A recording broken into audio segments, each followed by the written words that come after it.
भोजन बच्चों को कौन सा दिया जाए। देवियों और सज्जनों, हमारी पूंजी हमारे बच्चे हैं। आप मेरी बात से सहमत होंगे, इस दौर में 2 पैसे कमाना मुश्किल काम नहीं है। नाम दाम पद प्रतिष्ठा भी अर्जित कर सकते हैं आप। मेरी नज़र में इस दौर में सबसे मुश्किल काम है बच्चों का लालन पालन करके उनको योग्य बनाना। टफ टाइम है और टफ टास्क है। वो समय चला गया, पहले भारत के घरों में सबसे आसान काम ही ये होता था बच्चे पालना। 5-7 से कम किसी घर में होते नहीं थे पहले, और कब बड़े हो जाते पता नहीं लगता। आज 1-2 होते हैं और उनको लालन पालन में भी माँ बाप को शीर्षासन लगवा देते हैं। खा लो रे भैया, पी लो रे भैया, और भैया आँख का गोला हो रहा है। जिस बच्चे को छू लो करंट मारता है। 1985 से लेके 2020 तक के बच्चे भगवान ने कुछ ऐसे फर्मे में बनाए कि वो फर्मा रख के भगवान कहीं भूल गया।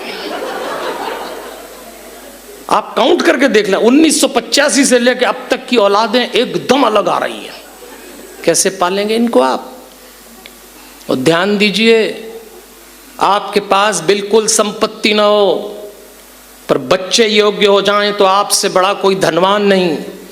और आपके पास अथाह संपत्ति हो और बच्चे अगर काबिल ना निकले तो आपसे बड़ा कोई निर्धन नहीं होगा। इसलिए बच्चों के लालन पालन पे ध्यान दीजिएगा। और आर्ट ऑफ पेरेंटिंग ऐसे नहीं हो सकती। सिद्धांत की बात कर रहा हूं, मेरी बात को पकड़ के आप डेवलप कर लेना। मेरे पास कई माता पिता आते हैं कि बच्चे कहना नहीं मानते, जिद्दी हो गए। देखिए, डीएनए साइंस कहता है कि माता पिता के शरीर से 24 घंटे जो वाइब्रेशन निकलते हैं, जो तरंगें निकलती हैं, वो चाहे या ना चाहे उनके बच्चे कैच करते हैं। ये डीएनए साइंस है। इस बात को गठान मान लेना आप। माता पिता के शरीर से 24 घंटे तरंगे निकलती हैं जो उनके बच्चे कैच करते हैं। 7 समुंदर पार हों तो उस फ्रीक्वेंसी में करेंगे, लेकिन करेंगे। अगर ये निकलने वाली तरंगे नेगेटिव हैं, आपके बच्चे नेगेटिव एनर्जी ले रहे हैं। आप जानते हैं, मां की उदासी बच्चे की जिद बन जाती है, बाप का क्रोध बच्चे का आवेश बनता है। ये कभी मत भूलना। तो यदि आप माता पिता हैं, आप पति पत्नी भी होंगे, और यदि आप पति पत्नी हैं तो लड़ भी रहे होंगे, ये भी पक्का है। क्योंकि जो लड़े ही नहीं वो पति पत्नी का है कि ये भी तय है। इसमें आप सब लोग मुझे देखिए, मुझे देखिए, कुछ फर्क नहीं पड़ता।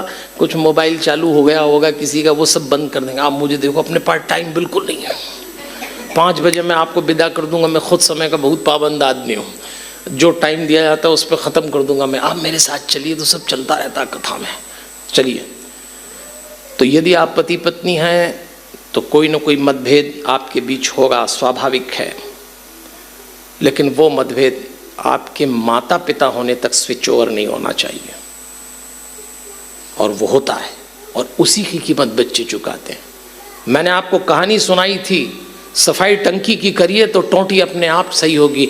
हम बच्चों को टोंटी रूप में उनकी धुलाई कर रहे हैं, उनको साफ करना चाहते हैं, और पता लगा कि हमारे भीतर इतना आवेश, इतना असंतोष, इतना आक्रोश भरा है माता पिता के आपस में। क्योंकि कोई पत्नी तृप्त हो नहीं सकती, कोई पति संतुष्ट हो नहीं सकता, और वो पिता बन के ट्रांसफर कर देता है।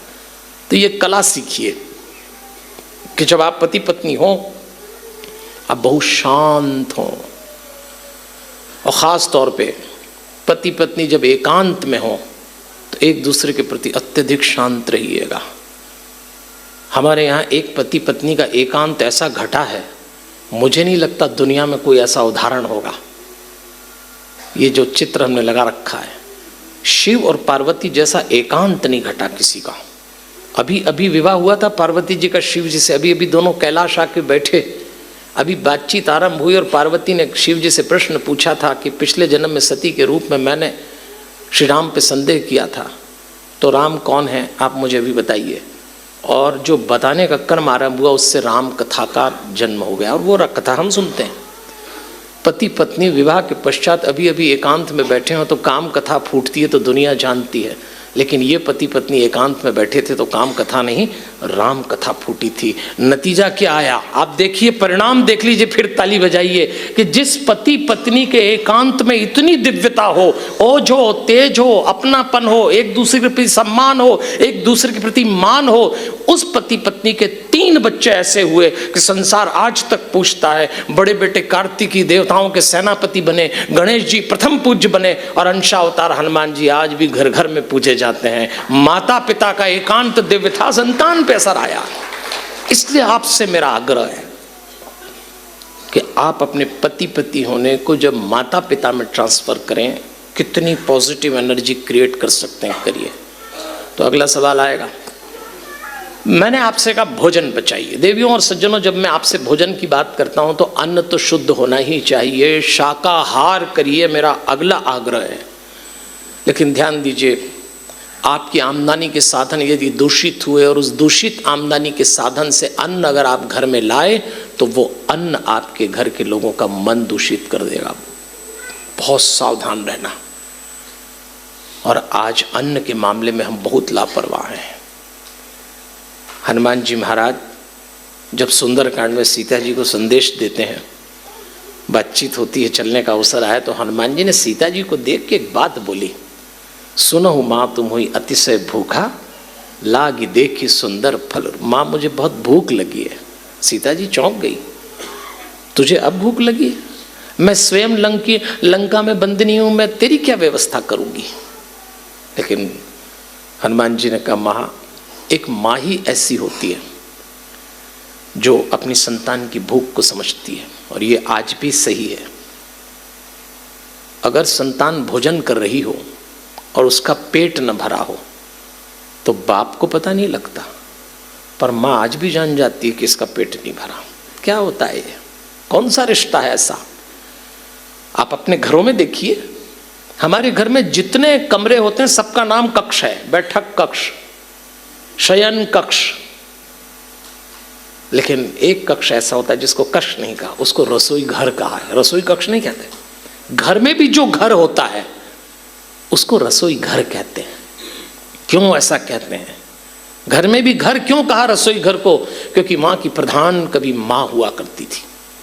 माँ के हाथ का स्पर्श किया हुआ भोजन जब घर में आता था तो वो केवल एक औरत नहीं बनाती थी, उसकी ममता निकलती थी।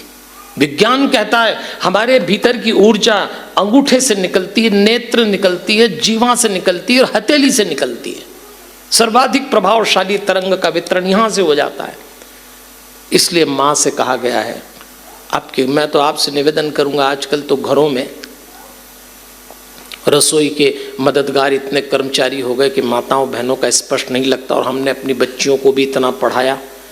पर मैं फिर बात करूंगा, जब भी मुझसे कोई बेटी मेरी बहन पढ़ी लिखी मिलती तो मैं कहता हूँ बेटा इतना पढ़ना कि पुरुष को आगे निकल जाना। बेटी बेटी की पढ़ाई में भेद मत करना। लेकिन फिर भी मैं बेटियों से बहनों से एक बात कहता हूँ, आप कितनी बड़ी व्यक्ति हो जाना, अपने भीतर की माँ मत मार डालना, क्योंकि माँ तो आप ही को बनना है, माँ पुरुष नहीं बनेगा, माँ आपको बनना है। आज विदेश में परिवार क्यों टूटे? क्योंकि विदेश की स्त्रियों ने अपने भीतर की माँ मार डाली। इसलिए मैं कहता हूँ आप माँ बचा के चलना। जिस दिन भारत की स्त्री के भीतर की माँ मर गई, भारत के घर बचाना मुश्किल हो जाएगा। आपको जिंदा रखना पड़ेगा उस माँ को, और माँ को जिंदा रखने के लिए आपको कोई बहुत प्रयास नहीं करना है। परमात्मा का प्रसाद है। पता नहीं ऊपर वाले ने औरत को माँ बना के क्या नियामत दी है कि उसकी हथेली से वो तरंग निकलती है। इसलिए मेरा आग्रह है आपसे कि आपके घर की रसोई में कितने ही कर्मचारी हों, पर कम से कम अन्न बना न सके तो परोसगारी अपने हाथ से कर देना। जिस घर में माँ का हाथ परोसगारी तक भी लग जाएगा, उस घर का अन्न बोलेगा। मेरा विश्वास करके देखिए। इसलिए मैं आपसे कहता हूँ भोजन बचाइएगा, ये बच्चों के हाथ। और जब भोजन का निर्माण करें तो अत्यधिक शांत रहें, प्रेम पूर्ण रहें। अपने यहाँ तो चौके में ही सबसे ज्यादा लोड लेके घुसते हैं लोग, और टेंट्स में खाना बना के दे देते हैं। फिर सामने वाला जो खा रहा है वो तो वही मौत का सामान लेके चल रहा। कैसे करेंगे? इतना प्रदर्शन, इतना पाखंड हो गया, कितना पाखंड हो गया बताइए आप।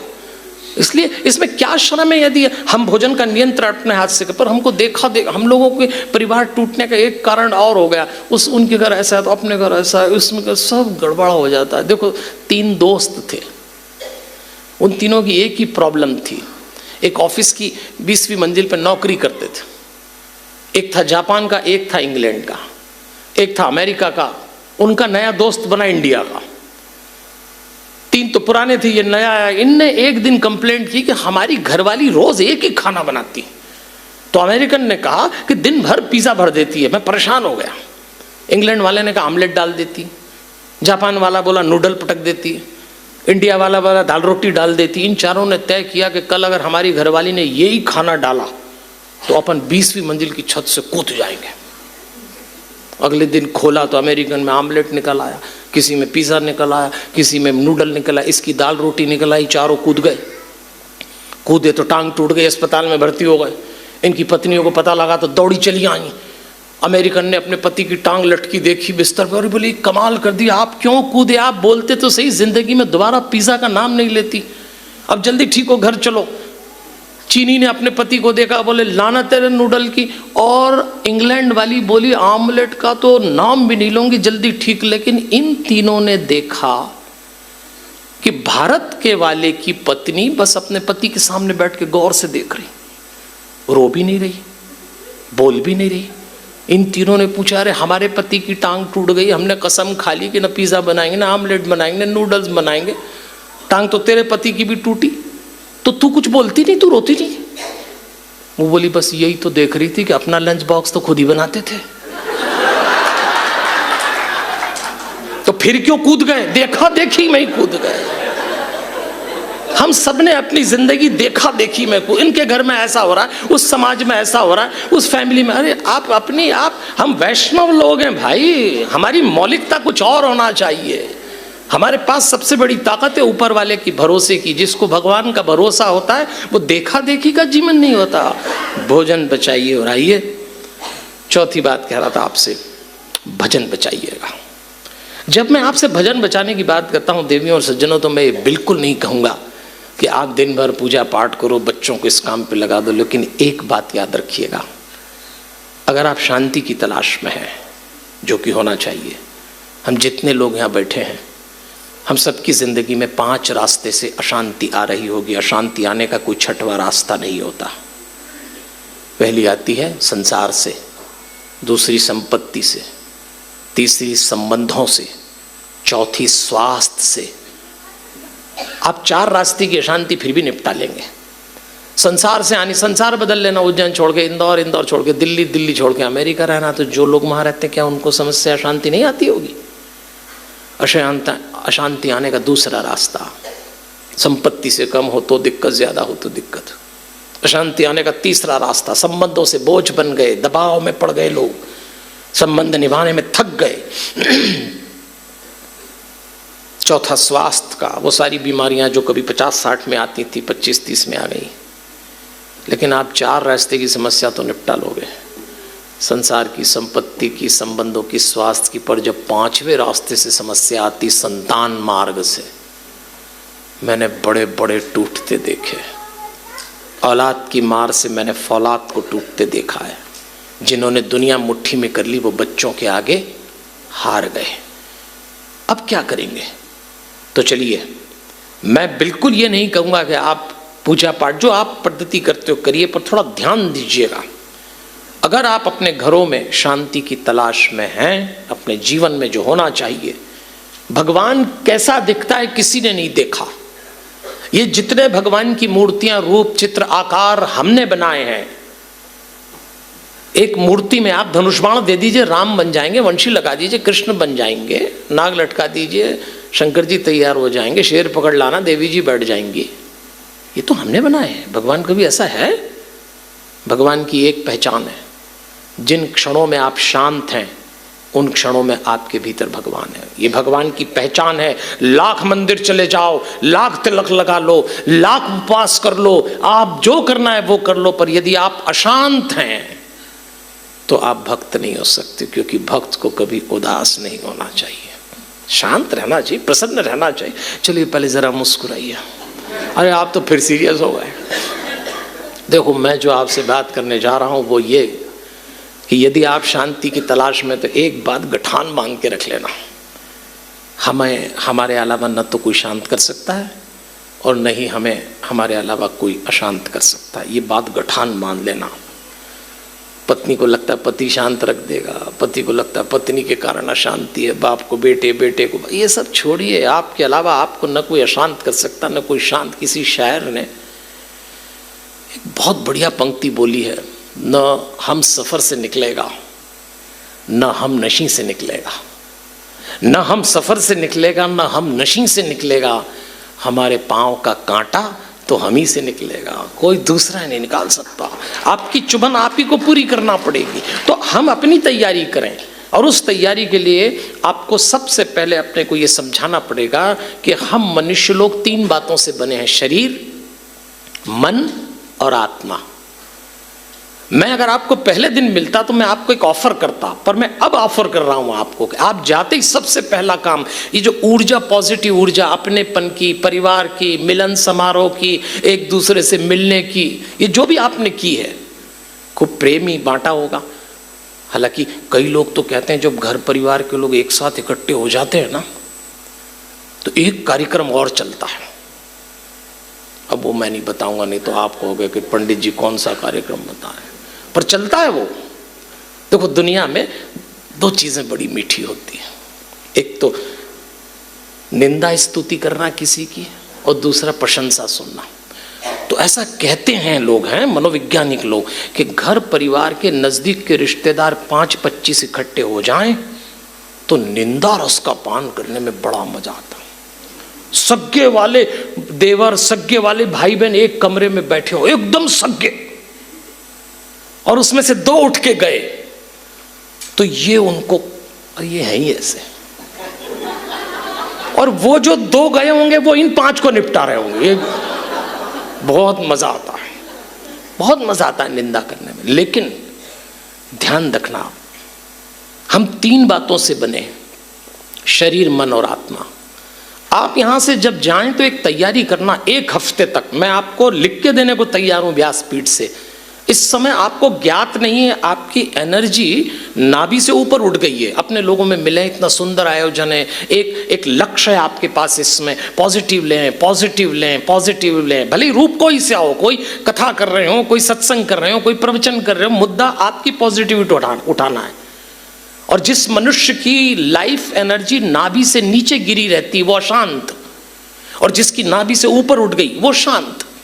तो आपको ये अवसर मिला है, तो अभी जो आपकी पॉजिटिव एनर्जी क्रिएट हुई है, जो ऊपर उठी है, इसको घर में कंटिन्यू करना। और एक बात समझना, शरीर से लेकर आत्मा तक की यात्रा 24 घंटे में एक बार जरूर करिएगा, वो योग से होती है। इसलिए 24 घंटे में आप जो पूजा पाठ करें, लेकिन थोड़ी देर मेडिटेशन जरूर करिए। मैंने कहा ना, मैं थोड़ी देर से मिला आपको, नहीं तो उज्जैन में हमने विश्व का पहला ध्यान केंद्र बनाया, शांतम। अगर कल रुक रहे हो तो आके देखिएगा, न वो मंदिर है ना आश्रम है। हम तो वहाँ सिखाते ही आपकी ऊर्जा को नाभि से ऊपर उठाना है, क्योंकि तभी शांत हो पाएंगे और तभी आत्मा तक जा पाएंगे। वरना अधिकांश लोगों की जिंदगी शरीर से शुरू होती है और शरीर पे खत्म हो जाती है। 80 साल बाद याद आता है कि इस शरीर से आत्मा तक की भी यात्रा की जा सकती थी। और जब आप शरीर से आत्मा तक की यात्रा करते हैं तो बीच में मन आता है। मन को अंग्रेजी में माइंड कहते हैं, और मन को अच्छे काम बिल्कुल अच्छे नहीं लगते, ये भी समझ लो आप। दुनिया के जितने गंदे और गलत काम है, इस मन को पसंद है।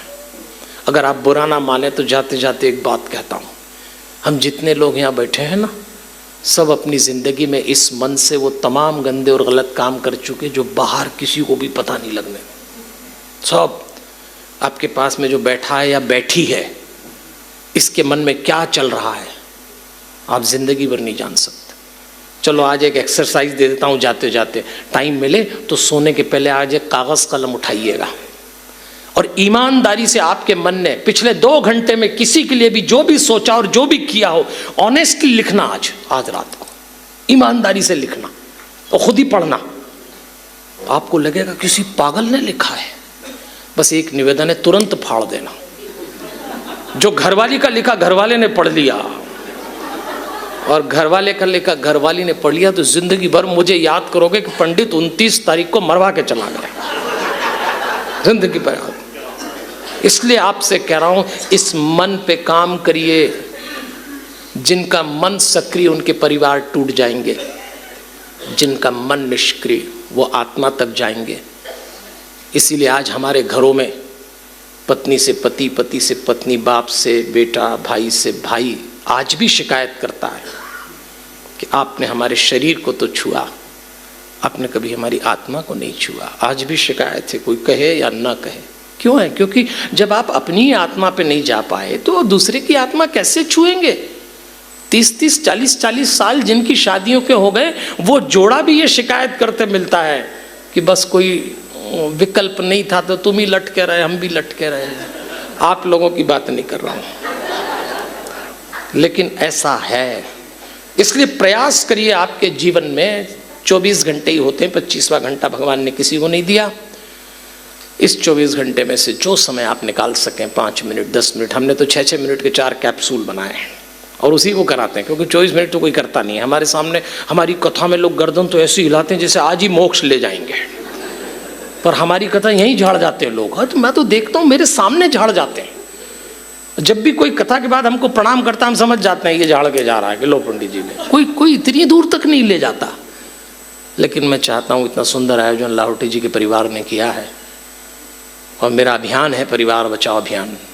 80 विषयों पे बोलता हूँ पर घूम फिर के आ यहीं जाता हूँ। परिवार बचना चाहिए। अगर भारत के परिवार टूट गए तो इस देश का विकास और ये देश और इसका इतिहास किसी काम का नहीं रहेगा। इसलिए मैं इस व्यासपीठ से, इस मंच से जो भी समय हमारे पास था उसका सदुपयोग किया। मैं आपके भीतर बैठी दिव्यात्मा को प्रणाम करता हूँ। मैं कभी फिर अवसर आया तो आपकी और लंबे टाइम सेवा कर सकूँगा, लेकिन आज तो हमारे पास सीमित समय था। तो आपसे आग्रह करूँगा, भूषा बचाइए, भाषा बचाइए, भोजन बचाइए, भजन बचाइए, तब परिवार बचेगा। और योगदान दीजिए। हनुमान जी महाराज से प्रार्थना करते, देखो हमारे हनुमान जी तो परिवार के देवता हैं तो ब्रह्मचारी, लेकिन आपकी फैमिली लाइफ में यदि कोई प्रॉब्लम आ जाए तो मेरा दावा है आप हनुमान जी को बीच में बैठाना। मेरे पास तो कोई पति पत्नी आके कहते हैं कि पंडित जी हमारी बिल्कुल नहीं बन रही, तो मैं उनसे एक ही बात कहता हूँ, दोनों बैठ जाओ एकांत में और हनुमान चालीसा से ध्यान कर लो। बाहर निकलेंगे आप तो हमारी स्टॉल पे, हमको कोई बेच के धंधा नहीं करना, लेकिन अगर रुचि है तो मेडिटेशन की बुक और वो ज़रूर ले लीजिएगा। तो उसमें एक सांस से हनुमान चालीसा से आप करिए, अच्छे अच्छे लड़ते हुए पति पत्नी भी सेटल हो जाएंगे।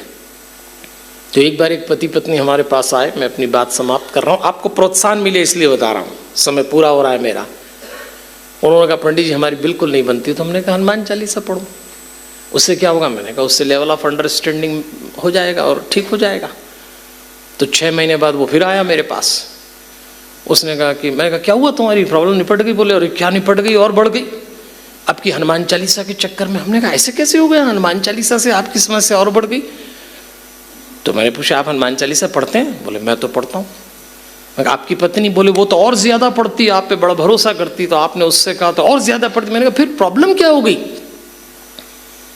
तब उसने मुझसे कहा पंडित जी जब से अपने मेरी पत्नी से कहा हनुमान चालीसा पढ़ा करो, जब भी मैं रात को अकेले में उसके पास जाता हूँ बस वो ये मुझे देख के एक ही चौपाई पढ़ती रहती है, भूत पिशाच निकट नहीं आवे। ये जो मुस्कान आपके चेहरे पे है, ये जो प्रसन्नता आपके चेहरे पे है, ये जो आंतरिक आनंद आपके चेहरे पे है, मैं हनुमान जी से प्रार्थना करता हूँ ये आपके घर जाए, ये जिंदगी भर आपके साथ रहे और आपको याद रहे कि उज्जैन की धरती से हम अपने घर के लिए मुस्कान, हम अपने घर के लिए शांति, हम अपने घर के लिए प्रेम लेके जा रहे हैं। तो मेरा आपसे बात करना सार्थक होगा, आपका सुनना सार्थक होगा। दुनिया बड़ी है, गोल है, हम फिर कभी ऐसे ही किसी मोड़ पे ज़रूर मिलेंगे। तब तक के लिए ज़रा मुस्कुराइएगा, फिर यहाँ से जाइए। हमारे हनुमान, हमारे हनुमान, हमारे हनुमान।